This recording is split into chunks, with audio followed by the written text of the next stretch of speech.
Hi guys, what's up? My name is Shanwin and today alikat pag-usapan natin itong news na ito. Actually, nung 21 pa ito. Yan, 3 days ago.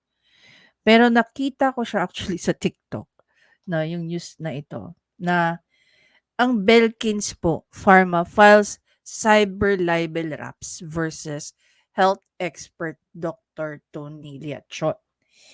Pero may nabanggit dito ang lawyers, no? Isa sa mga lawyer ng Belkins. Ayon sa kanila, na magfa-file pa sila. Ang tanong, sino-sino kaya ang isasama nila sa pagfa-filean nila ng mga kaso? Pakinggan muna natin yung news, guys.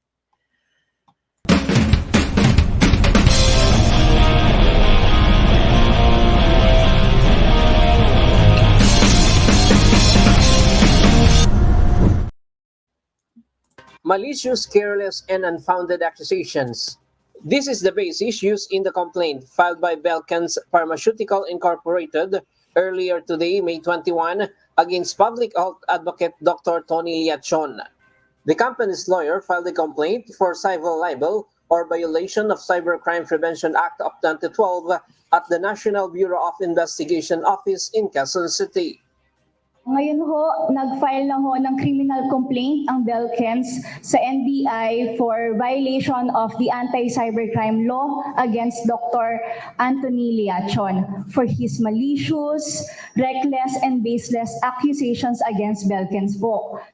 This is stemmed from Dr. Liachon's posts on his social media accounts, which they claim are purely malicious and defamatory against the company. Sinasabi nito na ang Belkins at ang mga doktor nito ay engaged daw sa mga unethical practices. Ang Belkins daw ay engaged sa multi-level marketing or sa isang pyramid scheme.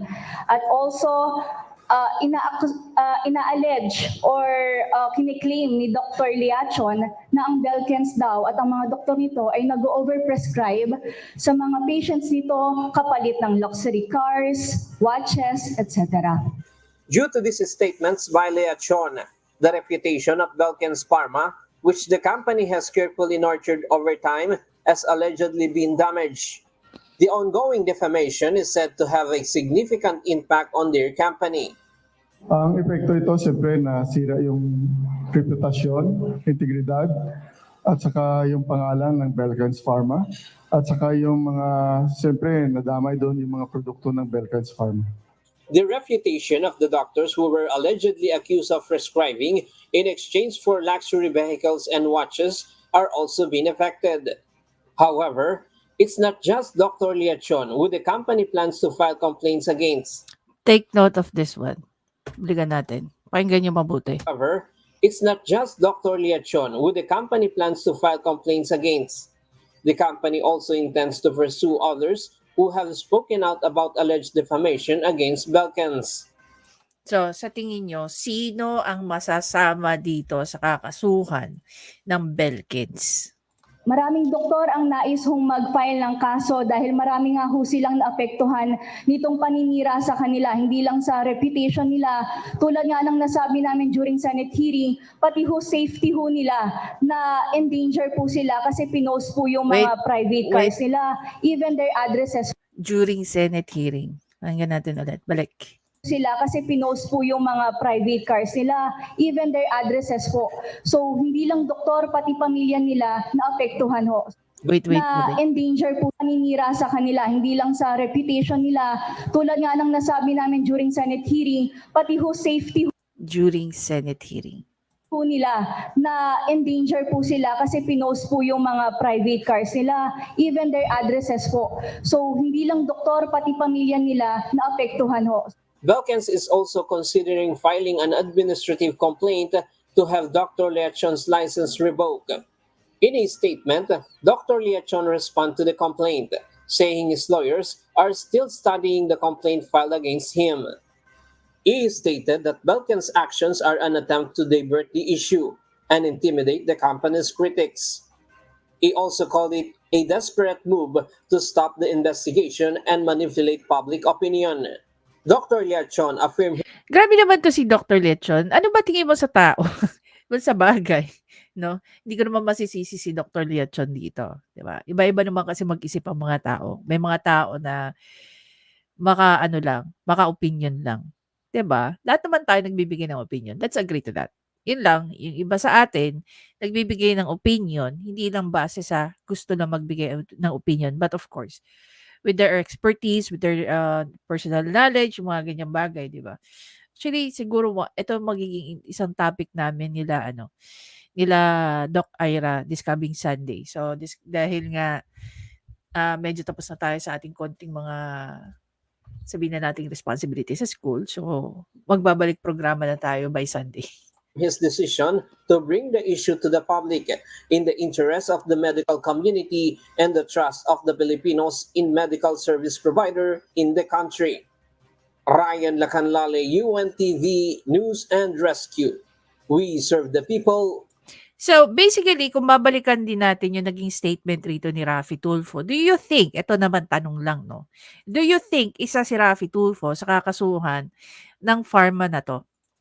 We are a law-abiding pharmaceutical entity, diligently adhering to all regulations set forth by the FDA, the SEC, the PMA, and other relevant governing bodies. Do you admit or deny na yung may mga doktor na pasok sa MLM ninyo ay nakakatanggap ng commission, yes or no? You are under oath. I remind you, Mr. Go, ulitin ko yung tanong ko para maging maliwanag.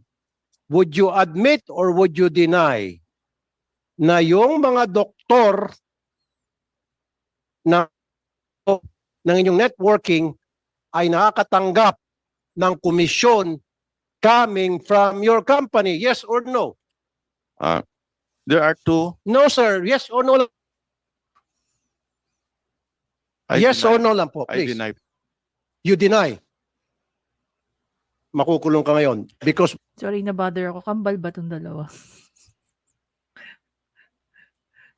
Magkamukha halos. meron ako mga cheque na magpapatunay na kayo, yung kumpanya mo, nag-issue sa mga doktor na miyembro ni yari ka ngayon. Kulong ka. You're under oath. Binigyan kita ng chance. I'll give you another chance. Doktor ka? Yes po. Okay. Kawawa ka naman, Doc. Ulitin ko. Sure ka, i-deny mo. Meron akong check rate na yung mga doktor na miyembro ng MLM ninyo ay hindi nakakatanggap ng komisyon.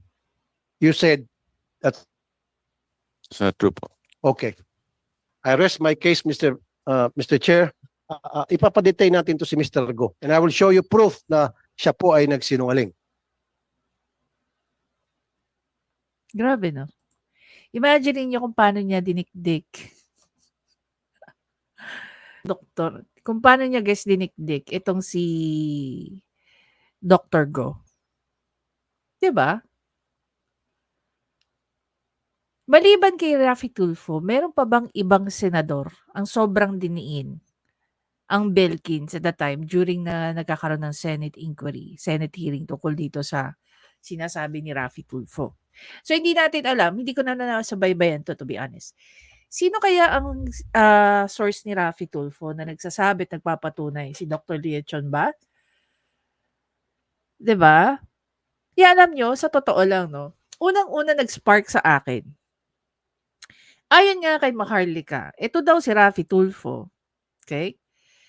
Binabribe di umano ni FL Lisa ng 1B para lang tigilan na yung tungkol dyan sa PCSO Lotto issue. As far as the issue is concerned, nag-die down na siya. Napansin nyo ba? Ngayon, napapansin ko rin na maraming tinitira to si Raffy Tulfo. Ngayon, dentista, may nakita akong dentista na ni Gossip Central, hindi ko pa po napapanood. Pero, after the PCSO, ito ng mga doktor.